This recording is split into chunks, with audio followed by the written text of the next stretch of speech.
Hello?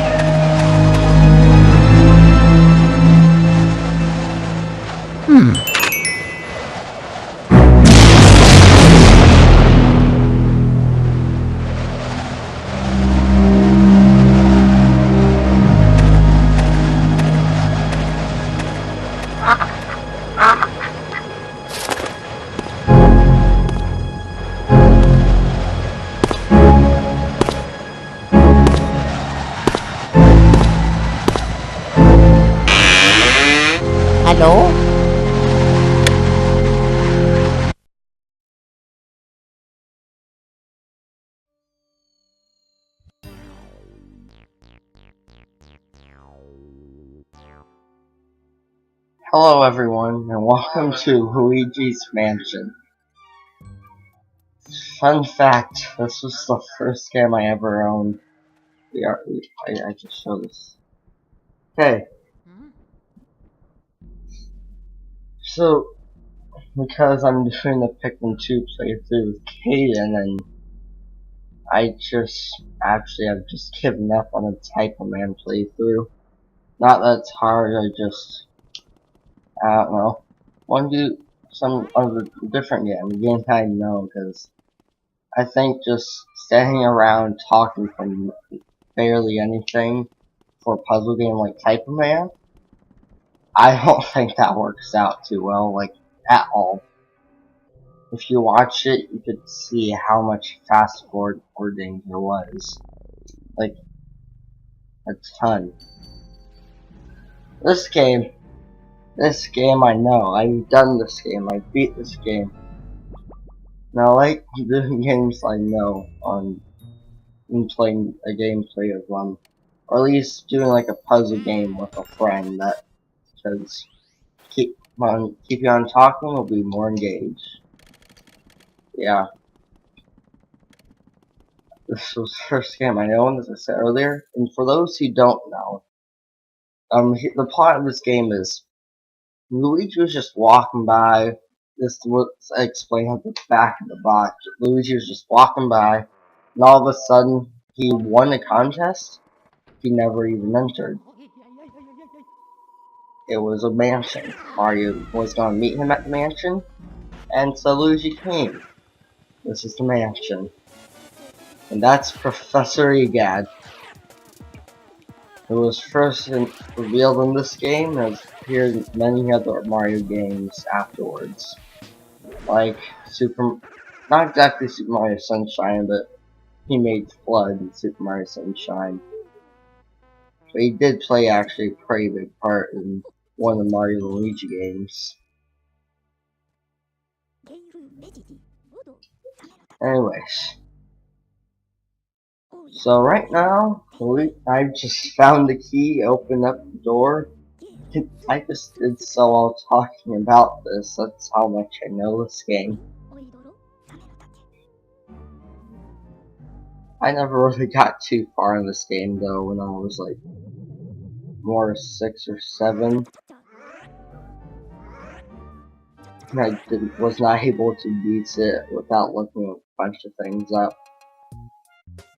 But now, I know how to beat it, and I'm ready to record it, I guess.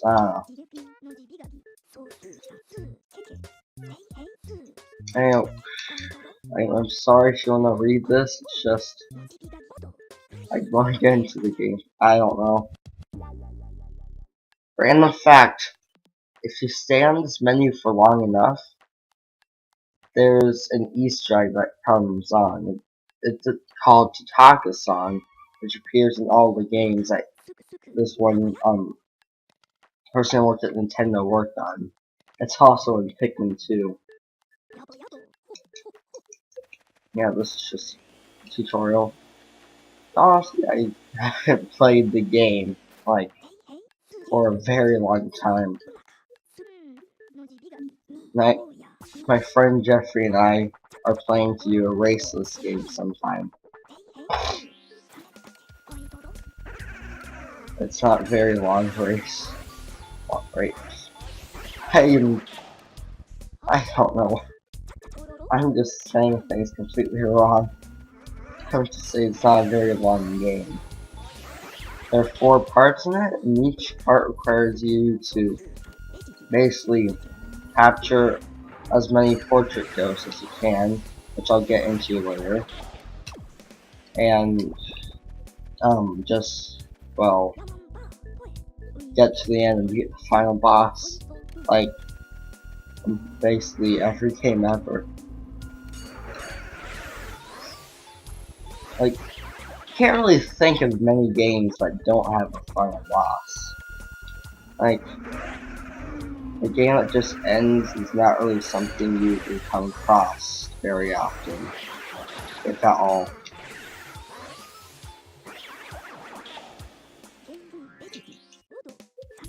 Anyways, so I just beat the tutorial.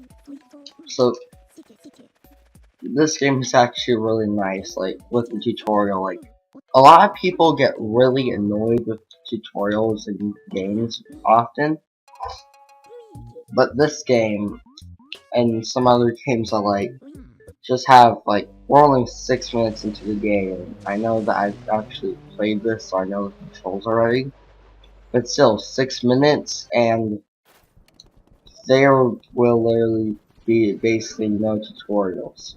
So this code right here, this is save.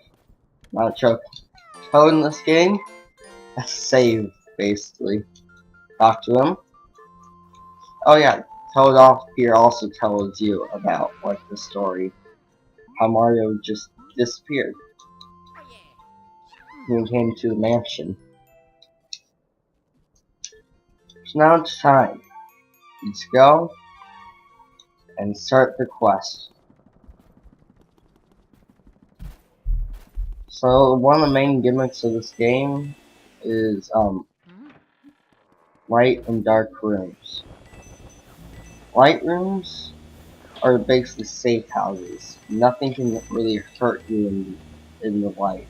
But dark rooms like this, let's just make this room extra dark, shall we?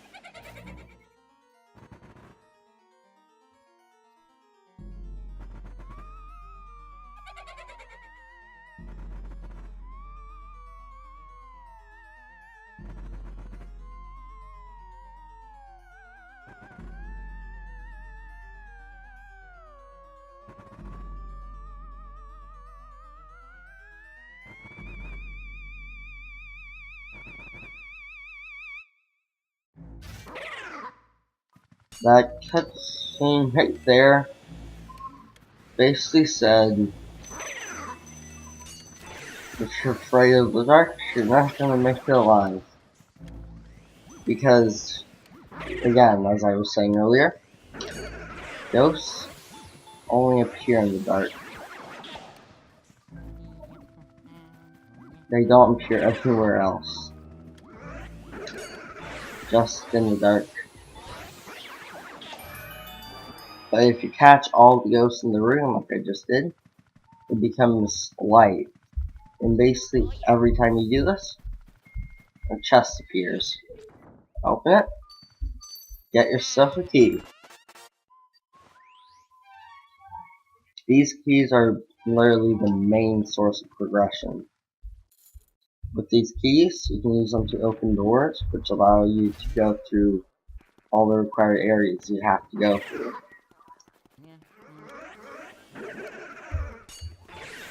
So, it's what you're doing right now.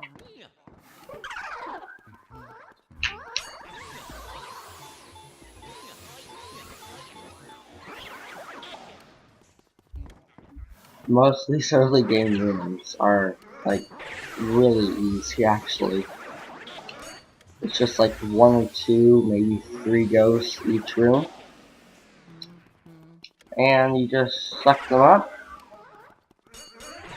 and you get the key. You go into the next room.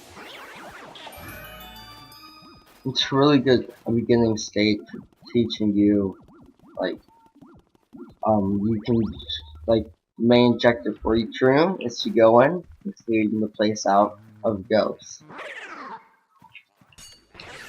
Like this one.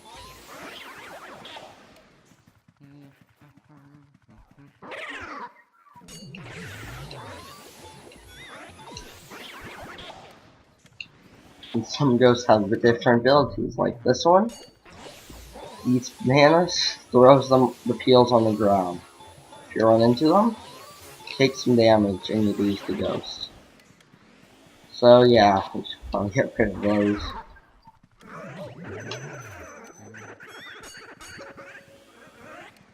Sometimes when you try and shine your light on the ghosts though, they will disappear. It's not always the easiest shining your light right at the right moment, because if you shine on them for too little time, they'll just disappear. Shine them on it for too much, and they'll, well, disappear. This room also teaches one other thing. No more ghosts will spawn, but if you open up this thing appears. If you vacuum it up, money. Just a lot of money. Money is like one of those collectibles that really are only important for one thing. Endgame goal and endgame bonus. Last ghost we use currently right in here. So we do that. And this teaches us one other thing. We can use our vacuum for more than just sucking up ghosts.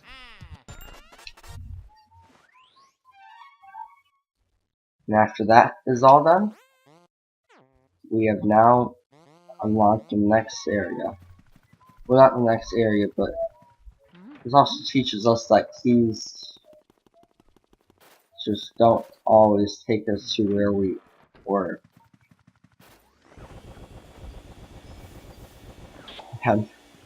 I have no idea why I'm basically stating the obvious. So what this teaches us is a gameplay thing. In case you couldn't tell, that's what it's teaching us. I have no idea why I'm saying that, but right here, this is where we're gonna find out what these portrait ghosts are. The main goal of the game is to go and you have to try and get as many portrait ghosts to continue through the game. And this is the first one, Neville. Each portrait ghost is much harder to get than the normal ghosts, but you have to wait for them to show their heart. Like with this part, he's really just pretty basic, simple one. At a random time, he'll stretch out and yawn. When he yawns, that's when you start vacuuming.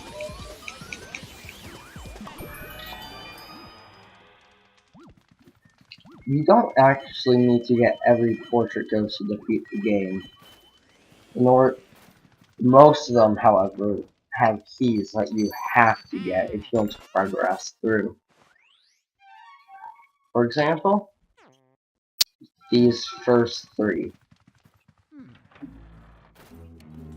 That one was a pretty basic one, teaching you portrait ghosts and what they do.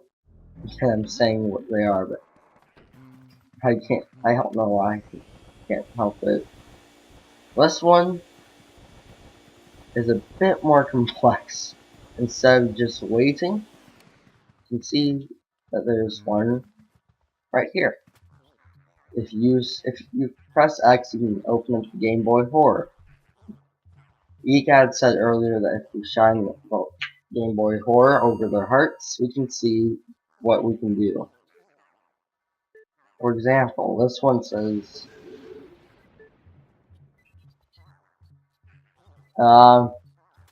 that's not a good example. Basically, for this one, you just have to pull this curtain. Then she'll get really annoyed because of the wind. And because of that, gives us the perfect opportunity to vacuum.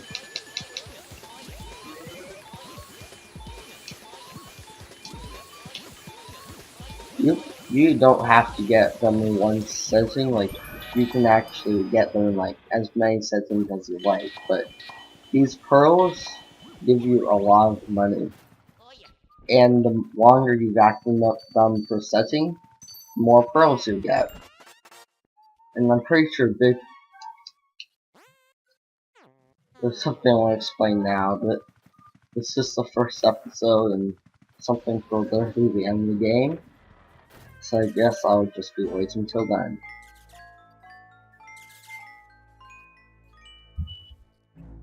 So as you can tell, something a bit off. Not wrong room. Something a bit off about this one. So when we open it, we go inside. You can see that's baby this one. There's a little baby right here. Look at that. And so what we have to do here is rock the rocking horse. That gets the baby really annoyed for some reason. He wakes up. Then they want to play. So how do you play with the ghost baby? By smacking it in the face with the ball. Why the heck not?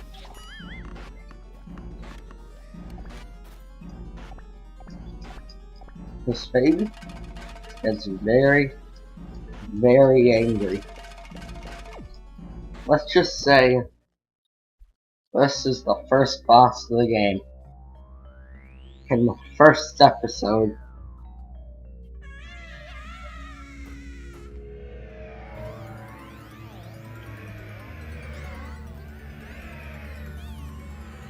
one thing I've gotten into recently though is speedruns. I've only really attempted to speedrun one game, Pikmin 3. But I guess, well, I'm not going to speedrun this game, but I've seen a bunch of speedruns of this game. So maybe I can say a few things you probably have never known. Maybe you have, maybe you also watch speedruns, I don't know.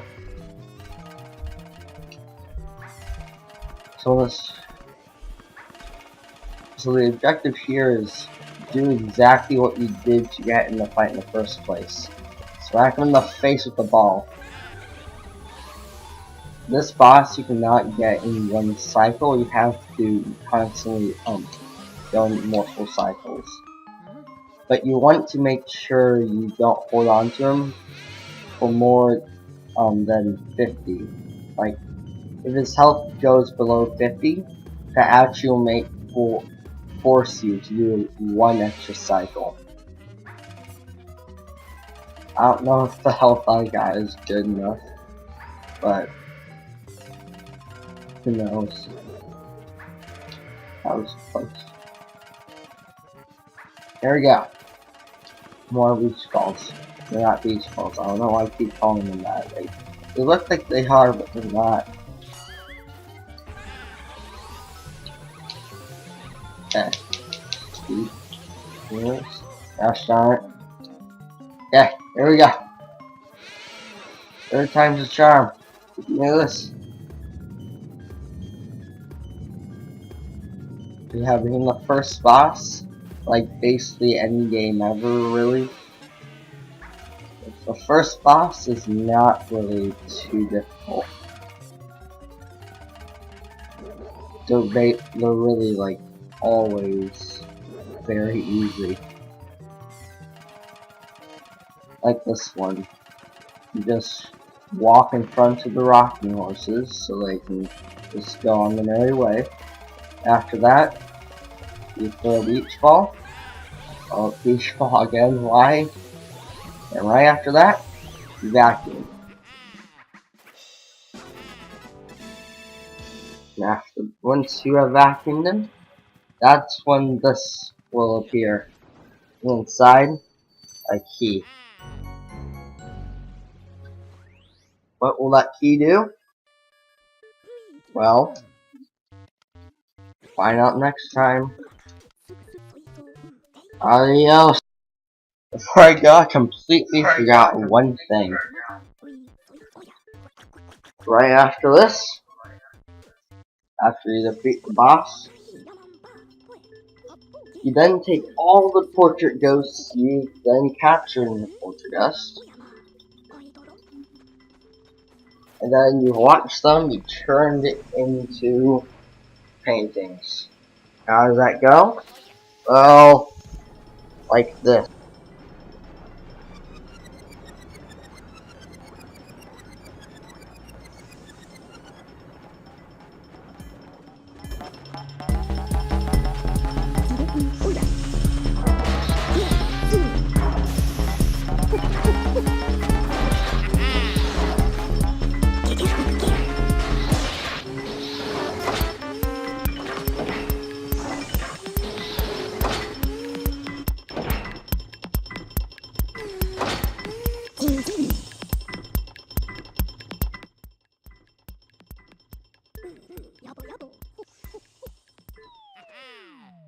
So as you see, that's how the ghosts get turned into portraits. If it's gold, that each painting can be gold, silver, or bronze. Gold is the best you can get, and each of them actually have different artwork, which is actually really neat. 3 different pieces of art for 3 different for each ghost, which is neat. So as you can see here, all the money that we've gotten tallies up in the end. And so yeah, now is the time to go. Adios.